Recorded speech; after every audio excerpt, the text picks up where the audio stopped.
Hello, it's Thursday, April the 20-something. It's the middle of the work day. Of course, I'm hard at work reorganizing my Mahjong supplies. There I go again. I try not to go so constantly. Um, I am kind of, I guess you could say, collaborating with a local business who has created a Mahjong club. And they had me come in for the launch party, and I set up my tiles and stuff. And I just kind of did like a brief demonstration saying, this is what the setup looks like. This is the components of the rack. Just a very, very brief little overview of it. Don't let us get in your way, Roxy. Pardon me. Now, you see, I didn't say so. So now there's several events coming up with this society. It's called the Magnolia Mahjong Society. It's in La Porte, Texas. So they've got, I did it. They've got a lot of stuff coming up on the calendar where it's like the first Tuesday of every month is Mahjong 101. I think the second Thursday is Mahjong 102. Every other Thursday is open play. Every other Saturday is Mahjong and Mimosas. And then starting in August, it's, hopefully by August, all the newbies are caught up on how to play Mahjong. And there's going to be league play, which I'm really excited about because I'm kind of in a league, but it's really low speed, low drag. And it's mainly for prizes with the $5 you contribute for each meeting. But I needed a way to carry all this stuff up to the tea room for these events. And normally, like when I go to open play, I'll have one bag of tiles, one set of racks, one mat. This is my little go bag. It's full of cards, glue in case a tile delaminates, scissors, pens, chapstick. It's just like a go bag. So I've got this little rig. My bestie gave me this. It's one of those $20 Temu wagons, and it holds up to 300 pounds. I love this so much, and I'm really proud of the setup. Now, when you see 3 bags of tiles, let me set you straight before you think, oh, she's got 3 tiles. Please keep in mind, a lot of these people are going absolutely nutso and spending $400 and $500 for a set of tiles. I don't do that. I can't do that. So keeping in mind that one set can be $500, I guarantee you that every single thing in this wagon does not equal $500. I guarantee you that.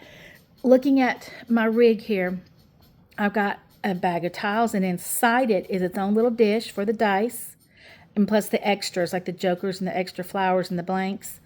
Here's a set, and here's a set. Here's my go bag. Right here is something brand new.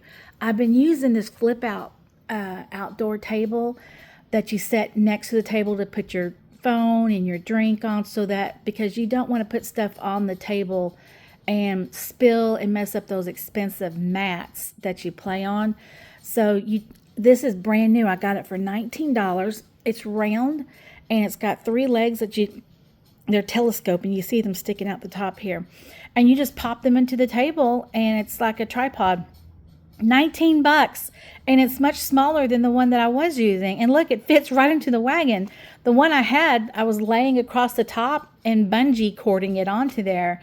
So this is I'm thrilled with that. I'm thrilled with the wagon, thrilled with that. Something else I'm thrilled with, you can barely see it, that blue paisley bag back there, that is a rack bag that my bestie got me off of Amazon, and it's supposed to carry like a set of racks and a mat and your tiles, but I've got 4 sets of racks in it. It's perfect. It keeps them all in one spot.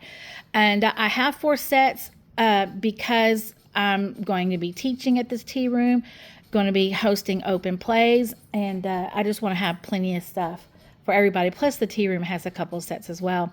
Now, again, talking about cost, these tiles that I got, all 3 I got on Amazon.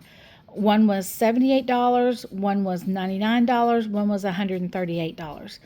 So over the past year, I think that's not bad. 3 sets of tiles for under $300. I think that's not bad considering people have 20 and 30 sets that they spent $500 on. I'm not doing too bad. The racks, you can see one of the wooden racks sticking out there. I've got that cherry wood. That's my favorite. Got that on Amazon. I think all 4 of them were $60. That's about what you're expected to pay on the low end, but they can be upwards of $100. They could be $40 each, easily. I also got a white wooden set that I got on Amazon Prime yesterday. Those were $26 for all 4. They are not the best quality. Not at all. Like, of the 4 sets, 2 of them, the magnet is sticking out like it's not hammered in. And of the 4 sets, one of them, the magnet doesn't even work for the pusher, to keep the pusher attached. And then the pusher itself is like double the height that it should be. It's like really, really tall. I may ask a buddy with a saw to trim it down a little bit and do some major surgery like I have to. And then I got 2 sets of clear acrylic, and those I got off of Amazon Prime, $21 each. Very, very good deal. But I just love this little bag. It's so nice. It's so stuffed you can't zip it. But inside it's got little quilted wraps that I've got 1 set of racks wrapped in. And then these notebooks are my guides that I made. The tea room is allowing me to sell those. When I teach a lesson of Mahjong, I teach it. I teach the suits, I teach the tiles, and then I go through what I call the choreography of the game. And I do an anatomy of the card where I break the card down.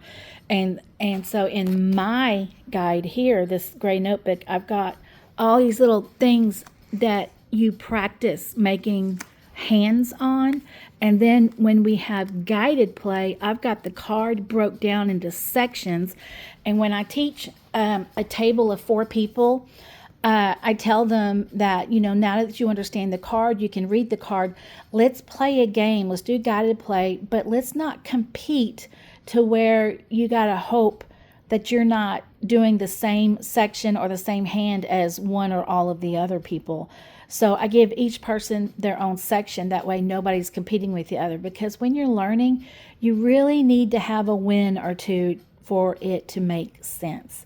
So that this is my guide, and I go through the steps of the game, the Charleston. I even show them how to do solo Maj, Siamese Maj. But then these are extra copies that I sell at the tea room. So the only thing I've got left is I've got my mats, and I just lay them across the top, and I just roll right in. And so that's my Mahjong storage traveling rig, my setup. Last thing I'll say is I said something a couple times in 2 different situations, and I was just speaking off the cuff and I just making conversation. I'm like, oh yeah, because everybody was sick. I said, oh yeah, by the way, I sanitized these tiles.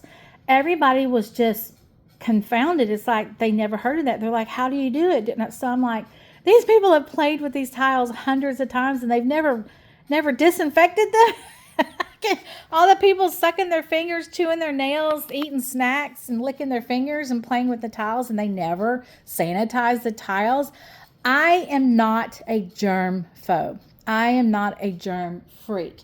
But I have played games in the past where the fellas are eating Doritos and Cheetos, and by the time you're in with the game Rumi Cube or whatever, all the pieces are tinged with orange, and it's just gross. So let that be my little tip for the day. Before you head off to an open play, throw your towels in the sink or a colander and pour some water over and a splash of Clorox and just let them rinse for a second. And then rinse them off with cold water, lay them on a couple towels and blot them dry, and keep it rolling. Y'all have a good day.